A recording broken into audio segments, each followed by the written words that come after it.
नमस्कार प्यारे बच्चों, अपने जो एक्सरसाइज चल रही थी प्रश्नावली वो 5.2 के अपन ने क्वेश्चन कहाँ तक कर लिए थे।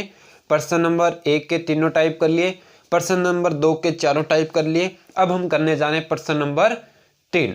अच्छा, प्रश्न नंबर 3 जो है उससे आगे वाले जितने भी क्वेश्चन हैं वो सारे के सारे अच्छे क्वेश्चन से जो अपने बोर्ड में पूछे जा सकते हैं।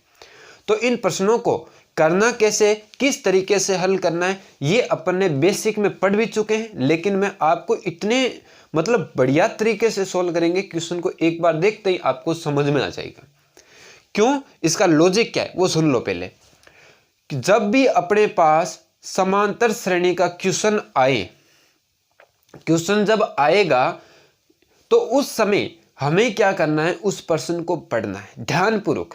अभी आपके सामने स्क्रीन पर क्वेश्चन आ जाएगा तो आप उस क्वेश्चन को समझें कि उस क्वेश्चन के अंदर हमें क्या क्या वैल्यू दे रखी है और क्या क्या वैल्यू हमें फाइंड आउट करनी है। मेन ये दो डिफरेंट आपको पता चल गया ना कि क्या वैल्यू दे रखी है, क्या निकालना है, तो आपका क्वेश्चन गलत नहीं हो सकता, केवल समझने की आवश्यकता है। ठीक है, तो देखिए प्रश्न नंबर 3। प्रश्न नंबर 3 के अंदर अपने को स्क्रीन पर क्वेश्चन आपको दिखाई दे रहा है, उसमें आपको यह कह रहा है कि एक समांतर श्रेणी का छठा पद 19, देखो क्या है, तीसरा क्वेश्चन की बात कर रहे हैं 3 नंबर कि छठा पद जो है वो है 19। कितना है प्यारे बच्चों, 19। अच्छा, उसके बाद कह रहा है तथा 17वां पद जो है वो है 41। इसको प्रश्न ने लिखा कैसे वो ध्यान से सुन लो। किसी समांतर श्रेणी का छठा पद तथा 19वां पद क्रम से 19 तथा 41 है। पहले जो आया उसकी वैल्यू पहले दे रखी है, क्रम से के आगे इसका थोड़ा ध्यान रख लेना। अच्छा, इसके बाद अपने को प्रश्न पूछ क्या रहे, प्रश्न पूछ रहा है कि 40वां पद ज्ञात करो। कितनवां पद, 40वां पद। तो देखो 40वां पद जो है वो अपने को क्या करना है, फाइंड आउट करना है, ज्ञात करना है। तो एक बात बताओ प्यारे बच्चों, अपने एक फॉर्मूला पढ़ा। अच्छा, फॉर्मूला पढ़ा, ये कह रहा है 40वां पद, इसका मतलब क्या है पहले समझ। क्वेश्चन को देखो टाइम लगेगा, लेकिन मैं जिस तरीके से समझाऊंगा ना क्वेश्चन सही होगा, गलत नहीं होगा। ध्यान से पूर्वक समझना। देखो 40वां पद, तो 40वां हमें पता चल रहा है कि ये वैल्यू किसकी है, n की वैल्यू है कि 40 नंबर पर कौन आएगा, 40 नंबर पर कौन सी संख्या बैठी है, ये अपने को पता करना है। बात आई समझ में। तो 40 नंबर पर कौन सी संख्या, जैसे ये अपने पास एपी चल रही है, देखो ये ऐसे एपी चल रही है और अपने को पूछ रहा है कि यहाँ पर 40 नंबर पर 40वां पद कि यहाँ 1 2 3 4 40 नंबर पर कौन सी संख्या आएगी। तो ये जो संख्या होती है ना, इसको अपन बोलते हैं अंतिम संख्या। क्या बोलते हैं, अंतिम संख्या। अच्छा, ये अंतिम है यानी an, क्या बोलते हैं, an। लेकिन यहां प्यारे बच्चों देखो वहां लगा है ना, तो अपने को कौन सा पद निकालना है, 40वां पद निकालना है कि 40वां पद जो होगा वो क्या निकल के आएगा। आई बात समझ में। चलो ठीक है, तो ये तो आपको पता चल गया कि 40वां पद। अच्छा, 40वां पद निकालना है तो an का फॉर्मूला आपको पता है क्या होता है, a plus n minus 1d। पता है, जब आप n की वैल्यू 40 यहां रखोगे तो आप इसको सॉल्व करोगे। लेकिन ध्यानपूर्वक देखो, ये तो आपने रख दिया 40 n की जगह, लेकिन आप यहां देखो a और d आपके पास है ही नहीं, a और d आपके पास नहीं है। यहां देखो ध्यान से, ये 1 दे दिया और ये 17वां पद दे दिया, 40वां पूछ लिया, तो a और d नहीं है, तो पहले a और d ज्ञात करना पड़ेगा। आई बात समझ में। अब ज्ञात कैसे होगा, कोई नया कहीं से तो आएगा नहीं, इसी में से इसी को सॉल्व करते हैं। देखो ये लिखा क्या है, a6। जब ऐसी कंडीशन आए a6, उसका मतलब समझ लेना कि ये तो a6, ये जो वैल्यू होती है वो n की वैल्यू होती है। किसकी, n की, क्योंकि अपन इसका जब फॉर्मूला लिखते हैं ना तो an लिखते हैं। यहां जो वैल्यू होती है वो n की वैल्यू होती है, तो n की वैल्यू 6, लेकिन फॉर्मूला किसका, an का। तो an का फॉर्मूला ये होता है, लगा दो। तो मैं इस a6 की जगह इसका फॉर्मूला लगा रहा हूं, आप ध्यानपूर्वक देखते रहना। a plus n minus 1d is equal to 19। Clear. चलो इसको सॉल्व करते हैं। अभी तक मैंने फॉर्मूला लिखा है, कुछ नहीं लिखा। देखो an का फॉर्मूला लिख दिया, बराबर 19 लिख दिया। अब देखिए ध्यान से, ये वैल्यू किसकी होती है प्यारे बच्चों? n की वैल्यू होती है। तो यहां लिखो a का a, n की जगह 6 - 1 और d बराबर में कितना है? 19। कोई छेड़छाड़ी नहीं करना है, सेम ही क्वेश्चन लिखना है। आगे बात समझ में? अब देखो इसको अभी तक और सोल्व करना है। जहां तक सोल्व करो, जहां तक ये सोल्व होके रुक जाए, आगे सोल्व हो ही नहीं, तब तक अपन सोल्व करेंगे। देखिए a का a प्लस 5 में से 1 निकाल दो। 5 में से 1 निकाल देंगे, कितना बचेगा? 4 बचेगा। सॉरी 5 बचेगा। सॉरी 6 में से 1 निकाल दो, 5 बचा। d का d इजिकल टू 19। ये आपके समीकरण क्या बन गई? 1। अच्छा इसके बाद मैंने इसको सोल्व क्यों नहीं किया? आपके माइंड में आ रहा होगा कि सर आपने इसके बाद इसको सोल्व क्यों नहीं किया?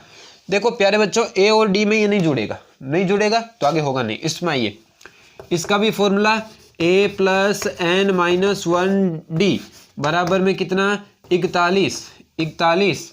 तो ध्यान से देखिए, a की जगह कुछ नहीं है, n की जगह ये n की वैल्यू होती है 17 - 1 और d अपने पास नहीं है, बराबर में 41। चलो a का a प्लस 17 में से 1 गया, 16d बराबर 41। समीकरण नंबर 2। आ गई बात समझ में? 2 समीकरण बन जाती है।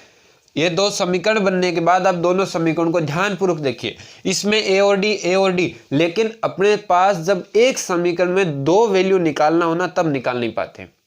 इसलिए अपने पास 2 समीकरण आएगी और दोनों समीकरण को हम या तो घटाएंगे या जोड़ेंगे।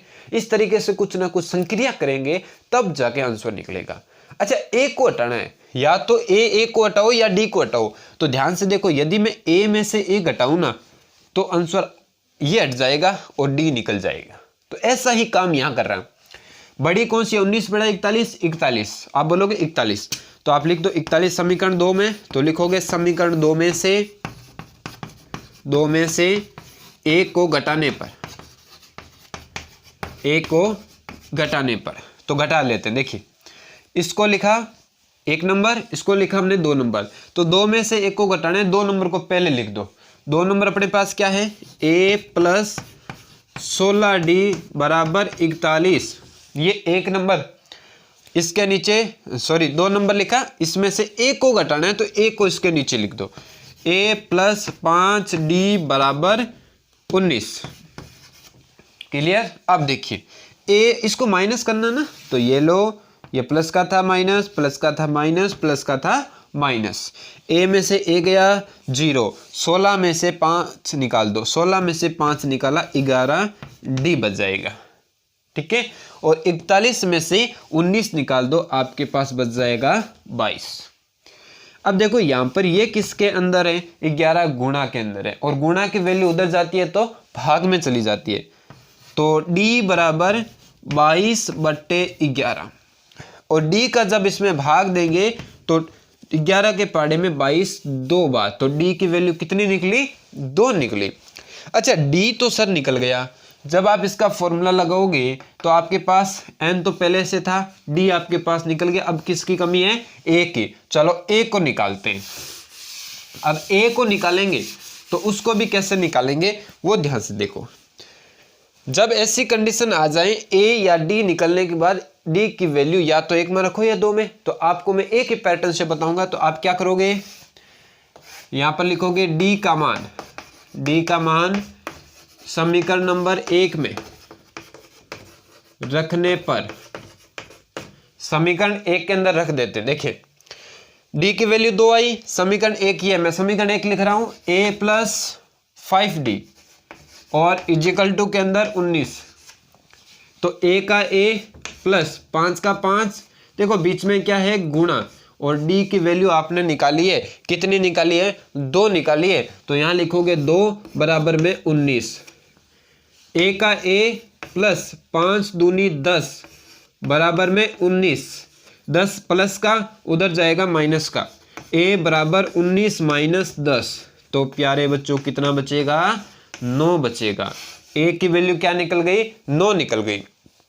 अच्छा ए और डी आपने निकाल लिया। अब क्वेश्चन जो पूछ रहा है वो आंसर निकाल दो। देखिए क्वेश्चन क्या पूछ रहा था, 40वां पद कितना आएगा, तो निकालो। तो मैं लास्ट में लिख दूं कि ए बराबर आया 9, डी बराबर निकला 2 और एन की वैल्यू क्वेश्चन में दे रखी है कितनी, 40। ये क्वेश्चन में दे रखा है। अब अपने को पूछ रहा है 40वां पद कितना आएगा, यानी ए 40 अपने को पूछ रहा है क्वेश्चन कि ए 40 कितना आएगा। तो वापस फॉर्मूला लगा दो। फॉर्मूला क्या होता है, ए एन बराबर ए प्लस एन माइनस 1 डी। ए का ए, एन की जगह कितना लिखोगे, 40 लिखोगे, ए की जगह कितना लिखोगे, 9 लिखोगे, प्लस एन की जगह 40 माइनस 1 और डी की वैल्यू आपके पास कितनी है, 2 लिखोगे। सबसे पहले ब्रैकेट को सॉल्व करोगे तो आप 40 में से 1 घटाओगे, 39 बचेगा। कितना बचेगा, 39 बचेगा। तो यहां लिख रहा हूं मैं, देख लीजिए, ए 40 बराबर 9 प्लस 40 में से 1 कम 39, लेकिन ध्यान से देखो ये 2 किस में, गुणा में, किस में है, गुणा में। तो 2 से क्या कर देंगे, गुणा कर देंगे। तो ए 40 बराबर 9 प्लस, पहले गुणा करना है। देखो 40 80 में से 2 कम कर दो, 88। तो कितना आ जाएगा, 88। दोनों को ऐड कर दो, दोनों को ऐड कर देते हैं। देखो कितना आ जाएगा, यह आ जाएगा 16 1 17 और 1 हासिल 9, यानी 97। कितना आ जाएगा, 97। तो इस तरीके से आपको क्या करना था, क्वेश्चन को हल करना था, ठीक है ना। तो अपने को, अच्छा सॉरी, यहाँ कितना आएगा, 40 80 आएगा। 80 में से 2 कम करने ना, 78। अच्छा 78 में क्या जोड़ दोगे आप, ये 9 जोड़ दोगे। तो कितना आएगा, 8 8 16, 1 हासिल 17 और 1 87। कितना आ जाएगा, 87। तो एक आपको बात समझ में आया कि जब ऐसे क्वेश्चन आए उसमें इक्वेशन बनाओ, इक्वेशन बनाने के बाद इक्वेशन को घटाओ, डी की वैल्यू ए में रखो। इस तरीके से क्वेश्चन को आगे से आगे सॉल्व कर देंगे और अपना जो आंसर पूछे वो हम निकाल सकते हैं। आई बात समझ में। देखो क्वेश्चन ज्यादा कुछ नहीं है, आपको बढ़िया तरीके से समझ में आ जाना चाहिए। 2 नंबर क्वेश्चन देखिए, किसी समांतर श्रेणी के तीसरे और 9वें पद क्रम से 4 - 8 है, तो इसका कौन सा पद शून्य है, कौन सा पद शून्य है। बात समझ में आ रही है, कौन सा, यानी अपने को गिनती पूछ रहा है, यानी किसकी वैल्यू पूछ रहा है, एन की वैल्यू क्या आएगी, पहली बात तो। अच्छा ये शून्य जो दे रखा है, कौन सा पद शून्य है, यानी ए एन दे रखा है, और ए एन कितना दे रखा है, 0 दे रखा है, शून्य दे रखा है। ये क्या है, ये देखिए ध्यान से, पर्सन ने कहा, तो मैं पर्सन के आधार पर लिख रहा हूं। देखिए ध्यान से, समांतर श्रेणी का तीसरा और 9वां पद, तो लिखो तीसरा पद। अच्छा तीसरे पद की बात करी तो मैं लिख दूं A3 बराबर कितना, क्रम से 4, तो लिख दो 4। दूसरा 9वां पद, तो मैं लिख दूं A9 बराबर -8, तो लिख दो -8। अब इन दोनों को सॉल्व कर देते हैं। देखो ये an, देखो an, तो n की वैल्यू कितनी, 3, इसमें n की वैल्यू कितनी, 9। तो an का फॉर्मूला आपको पता है, लगा दो फॉर्मूला। फॉर्मूला होता है a plus n minus 1d बराबर 4। n की जगह 3, तो लिख दो यहाँ पर 3, तो ये आ जाएगा a प्लस 3 माइनस 1d बराबर 4। a का a प्लस 3 में से a गया 2, d बराबर 4। आगे ये सोल्व होगा नहीं, समीकरण नंबर 1। अब आ जाइए इधर, इसी का फॉर्मूला लगा दो, a plus n minus 1d बराबर -8। अब देखो यहाँ n की वैल्यू कितनी, 9, तो यहाँ क्या लिखोगे, 9। a प्लस 9 माइनस 1d बराबर -8। तो a का a प्लस 9 में से a गया 8, d का d बराबर -8, समीकरण नंबर 2। आई बात समझ में। अब क्या करेंगे, देखो ये 4 है, ये -8 है, तो आप देखें ना, तो 4 बड़ा है, प्लस की वैल्यू है, लेकिन आप दोनों में से कोई भी हल कर सकते हैं। आप एक में से घटाओ चाहे दो में से, अपने एक के पैटर्न से करेंगे। तो मैं लिखूंगा समीकरण नंबर दो में से एक को घटाने पर तो लो घटा देते हैं। दो को लिखो पहले, तो क्या है a+8d बराबर माइनस का 8। एक को लिखो इसके नीचे a+2d बराबर प्लस का 4, ये लिख दी। घटाना है तो minus minus minus, clear. a में से a गया 0 और 0 लिखने की आवश्यकता नहीं है। 8 में से 2 गया 6d, यहाँ ध्यान दीजिए माइनस का 8 में से माइनस का 4, ध्यान देना माइनस का 8 माइनस का 4, यही गलती करोगे आप क्या करोगे, इसमें से घटा के लिख दोगे या जोड़ के लिख दोगे ना, यहाँ कहीं ना कहीं गड़बड़ करोगे। तो ध्यान दो माइनस का 8 माइनस का 4, तो माइनस के कितने बनेंगे 12 बनेंगे। अच्छा ये 6 यहाँ गुणा में है, उधर जाएगा भाग में, और जब 6 का भाग देंगे -12 में तो कितना निकलेगा, d की वैल्यू निकलेगी अपने पास 6 दूनी 12, तो d की वैल्यू निकली -2, तो d का आंसर आया -2। अब d की वैल्यू कहाँ रखोगे, समीकरण 1 में रख सकते हो, 2 में रख सकते हो, अपन किस में रखेंगे 1 में। तो मैं यहाँ लिख रहा हूँ d का मान समीकरण नंबर 1 में रखने पर तो देखिए d का मान कहाँ लिख रहा हूँ, समीकरण 1 में लिख रहा हूँ, तो d की वैल्यू आई कितनी -2। समीकरण 1 लिख दो, समीकरण 1 को a+2d बराबर 4, a+2d बराबर 4, तो a की जगह नहीं है +2 का 2, देखो दोनों के बीच में क्या गुणा, और d की वैल्यू क्या निकाली -2, तो यहाँ लिखोगे -2 बराबर में क्या 4। अच्छा जब माइनस की वैल्यू आए तब ब्रैकेट लगा देना, ठीक है। a का a, ये प्लस और ये माइनस हो जाएगा, 2 को 2 से 4 बराबर में कितना 4, ठीक है। यहाँ एक गलती और करते हैं बहुत सारे बच्चे, देखा है मैंने, क्या करते हैं 4 4 काट देते हैं, थोड़ा सा ध्यान नहीं देते हैं, फटाफट दिखाई देता है 4 4 काटा ये 0 लिखा, ठीक है, तब गलत हो जाएगा, थोड़ा ध्यान से करना। एक ये 4 किसका है माइनस का, उधर जाता है तो 4 बन जाता है प्लस का, और 4 4 कितने हो जाएंगे 8 बन जाएंगे, तो अपने पास a की वैल्यू आ गई 8। अब जो क्वेश्चन पूछे वो हम निकाल सकते हैं। देखिए मैं यहाँ सोल्व कर देता हूँ जो अपने को पूछ रहा है, अपने पास a कितना निकला प्यारे बच्चों 8 निकला, तो लिख दो 8। d आपके पास क्या निकला, आपने निकाला सर -2, तो -2। अच्छा एक वैल्यू क्वेश्चन में दे रखा था, कौन सा पद यानी n निकालना है, और शून्य शून्य शून्य शून्य मतलब शून्य क्या है an है, क्या है an बराबर 0% में दे रखा है, और n की वैल्यू तो कौन सा पद अभी तक पता नहीं है, n की वैल्यू ज्ञात करनी है। चलो निकालते हैं। an का फॉर्मूला आपको पता है, बिल्कुल सर पता है, बोलो क्या है a+n-1d बराबर 0, क्लियर। अब इसके अंदर रख देते हैं, a की जगह कुछ आया, बिल्कुल आया, कितना आया 8, तो 8 लिखो। n की जगह आया, नहीं आया। d की जगह आया, बिल्कुल आया, क्या आया -2 बराबर में क्या है 0, सही है, मान रखा, पुट किया। अब देखिए 8 किसका प्लस का, उधर जाएगा 8 हो जाएगा माइनस का, पीछे बचेगा n-1 गुणा में -2 बराबर में -8। ये 2 किस में है माइनस का गुणा में, उधर जाएगा तो भाग में, तो ये ऐसा बनेगा। देखिए n-1 बराबर -8, ये -2 है ना गुणा में, इधर आया तो -2 भाग में, माइनस माइनस कट, 2 का भाग देंगे कितना 4 आ जाएगा 4। यहाँ से ये 1 माइनस का है, उधर जाएगा 1 किसका हो जाएगा प्लस का, तो n बराबर 4 + 1 यानी n की वैल्यू कितनी निकलेगी 5 निकलेगी, n की वैल्यू 5। अच्छा कौन सा पद शून्य है, तो आप बोलोगे सर 5वां पद शून्य आएगा, तो लास्ट में लाइन क्या लिख दोगे, अतः 5वां पद शून्य होगा। क्लियर है बात।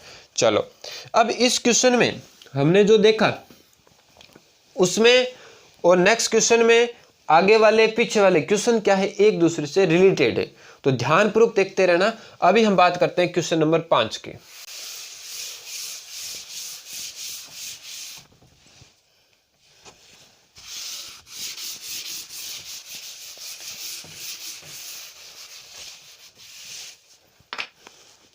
प्रश्न नंबर 5 में क्या कह रहा है, किसी समांतर श्रेणी का तीसरा पद 16।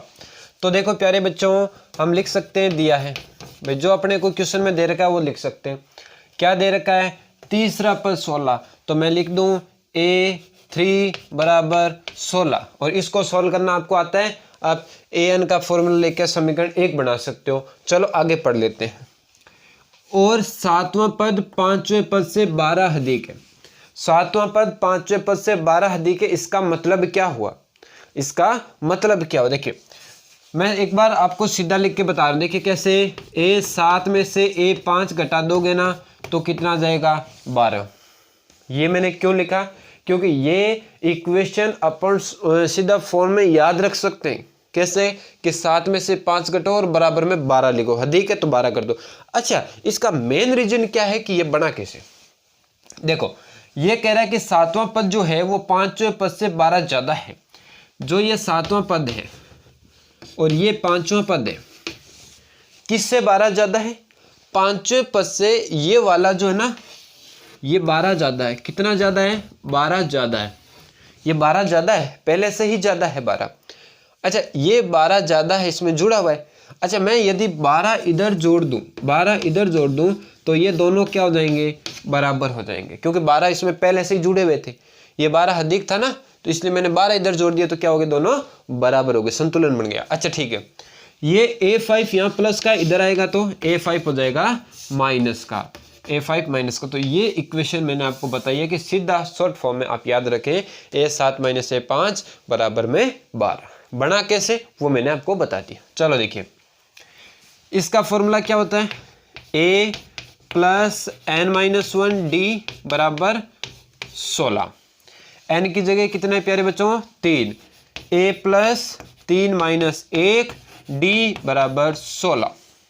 जो भी मेरे स्कूल के प्यारे बच्चे देख रहे हैं तो थोड़ा सा ध्यान से देखो, मैं वही पैटर्न करा रहा हूं जो आपको स्कूल में करा रहा हूं, ठीक है ना, तो देखते रहिए। तो a प्लस 3 में से 1 गया 2, d का d बराबर 16, समीकरण नंबर 1। अब बात करते हैं दोनों इसकी, इसको कैसे सोल्व करेंगे, बात आज दिमाग मारा होगा, इसको कैसे सोल्व करें। तो सोल्व यही पैटर्न है अपने पास, a7 का तो a7 का सूत्र, a5 तो a5 का सूत्र, दोनों लगाना पड़ेगा भाई, दोनों आगे दोनों लगाओ। तो a7 के सूत्र मैं यहां लिख रहा हूं, देखिए a7 के लिए सूत्र a प्लस n-1 d, ये इसका सूत्र, ये वाला माइनस। अच्छा, जब माइनस आ जाए तो ब्रैकेट लगा दो। अच्छा, a5 का सूत्र यही होता है, a plus n-1, a plus n-1 और d। अच्छा, बराबर में क्या है, 12, बराबर में क्या है, 12। अच्छा, बराबर में 12। अब इसको कैसे सोल्व करोगे, एक बात बताओ मुझे कि इसका फॉर्मूला लिख दिया, इसका फॉर्मूला लिख दिया, माइनस बाहर क्यों लिखा। बहुत सारे बच्चे यही गलती करेंगे, माइनस को अंदर गुणा करवाना पड़ेगा, जो आप करवाते नहीं हो, जिससे आंसर गलत आ जाता है, ठीक है, इसका ध्यान रखना। अच्छा, इसमें n की वैल्यू 7, तो a प्लस 7 माइनस 1 d, और यहाँ a प्लस n की जगह कितना, 5, तो 5 माइनस 1 और d ब्रैकेट बंद बराबर 12। अब देखिए इसको सॉल्व करते हैं, a का a प्लस 7 में से गया 6d माइनस ब्रैकेट लगाते रहना, लास्ट में सॉल्व करेंगे इसको। a का a प्लस 5 में से गया 4d और ब्रैकेट बंद बराबर 12। अब देखिए, अब इसको अंदर सॉल्व करता है, क्योंकि आपस में होगा नहीं, तो मैं इस माइनस को अंदर गुणा करूंगा, तो इसको तो सेम लिख दो, a प्लस 6d। देखो माइनस को अंदर गुणा कर रहा हूं, माइनस a से गुणा होगा तो माइनस का a, माइनस प्लस 4d से गुणा होगा तो माइनस का 4d, और बराबर में क्या है, 12। a प्लस का a माइनस का, ध्यान से देखो, यदि मैं इसको हटा दूं तो a में से a गया 0, यानी कट जाएगा। 6d में से इसको हटा दूं तो 6d में से 4d कम कर दो, 6 में से 4 कम किए तो 2d, बराबर में कितना आ जाएगा, 12 आ जाएगा। अब देखिए यहां पर क्या है, 2 गुणा में, और 2 की वैल्यू उधर जाएगी तो भाग में, इतना तो आपको आता है।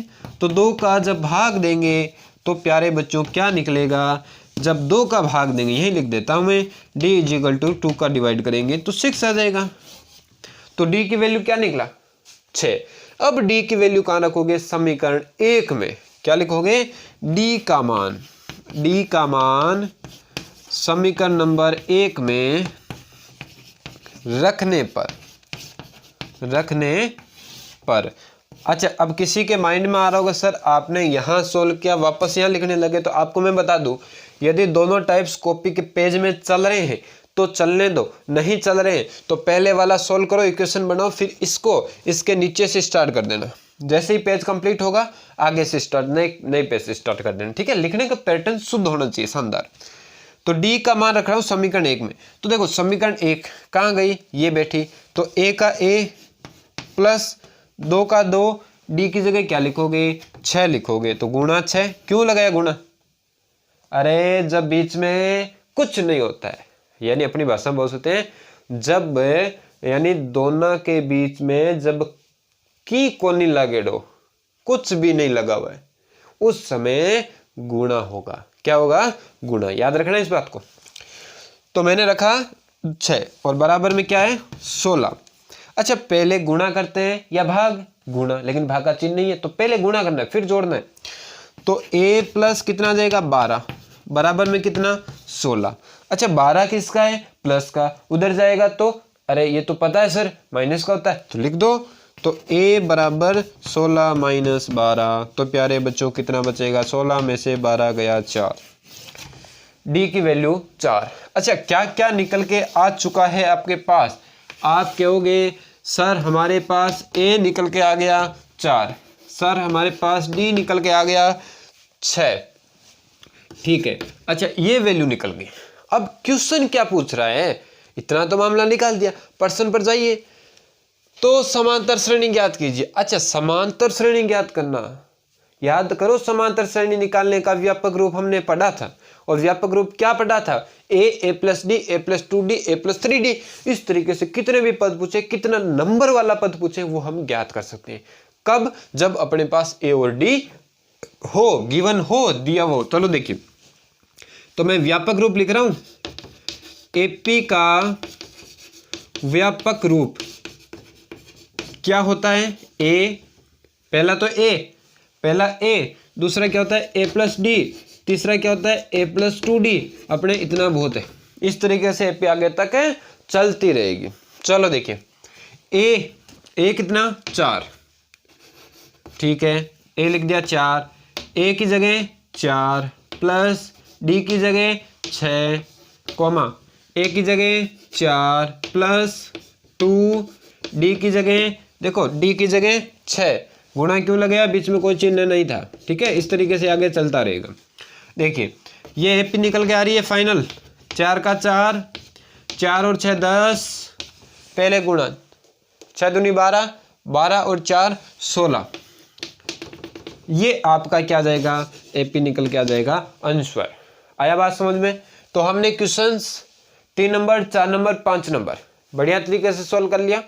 नेक्स्ट वीडियो के अंदर, नेक्स्ट क्लास के अंदर हम आगे वाली क्वेश्चन का 5.2 को पूर्ण तरीके से हल कर लेंगे, ठीक है। फिर भी किसी बच्चे के कोई डाउट लगा तो मुझे कमेंट करके बताना कि सर इस तरीके से हमें समझ में नहीं आया, तो अपन पैटर्न चेंज कर देंगे। फुल पैटर्न अपने पास, चाहे किसी तरीके से धीरे पढ़ाएं, स्पीड पढ़ाएं, वो भी मुझे बता देना कि किस तरीके से पढ़ाना है, ठीक है। बाकी अपने को पढ़ना जरूरी है, पीछे वाली क्लास से भी आप देख सकते हो, ठीक है। धन्यवाद।